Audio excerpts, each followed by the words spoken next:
प्रतिनिधी अनिश शेख भिकन, बुलढाणा।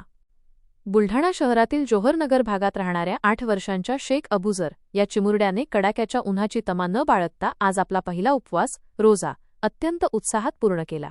सध्या रमजान महिन्याचा 26वा दिवस असून कडक उन्हाळ्यामुळे जिथे मोठ्या माणसांनाही उपवास करणे कठीण जात आहे, तिथे या लहानग्याने दाखवलेली जिद्द कौतुकास्पद ठरत आहे। शेख अबूजर याने वयाच्या अवघ्या 8व्या वर्षी या कडाक्याच्या उन्हातही पूर्ण दिवस न जेवता आणि पाणी न पिता आपला पहिला रोजा पूर्ण करून एक नवा आदर्श निर्माण केला आहे। मुस्लिम समाजामध्ये लहान मुलांमध्ये उपवास ठेवण्याची आवड निर्माण होणे अत्यंत गरजेचे मानले जाते। यावर्षी बुलढाणा जिल्ह्यात उन्हाचा पारा वाढलेला असतानाही अनेक लहान मुलांनी हिंमत दाखवून रोजे ठेवले आहेत। ही बाब केवळ श्रद्धेचे प्रतीक नसून मुस्लिम समाजातील लहान मुलेही धार्मिक कर्तव्य पार पाडण्यात मागे नाहीत असा संदेश यातून देण्यात आला आहे।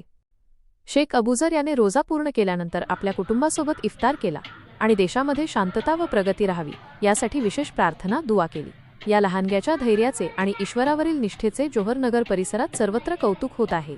वालेकुम, मेरा नाम है शेख अबूजर। मैंने आज 26वां रोज़ा रखा हूँ।